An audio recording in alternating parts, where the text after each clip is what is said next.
మా వారు సండే రోజు చేపలు ఇంకా పచ్చి రొయ్యలు తీసుకువచ్చారు. ఇంకా మన పని స్టార్ట్. చేపల్ని శుభ్రంగా క్లీన్ చేసుకున్నాను. అలాగే పచ్చి రొయ్యలు ఒలిపించే తీసుకువచ్చారు. కానీ అసలు పని దాని వెన్నుపూస తీయడం. అదే పెద్ద టాస్కు. తీగలాగా ఉంటుంది. దాన్ని తీసేయాలి. లేకపోతే ఆరోగ్యానికి మంచిది కాదు.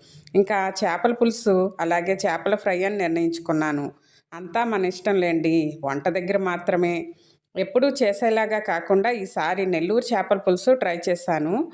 చాలా బాగుంది. అలాగే కొన్ని ముక్కల్ని ఫ్రై చేశాను.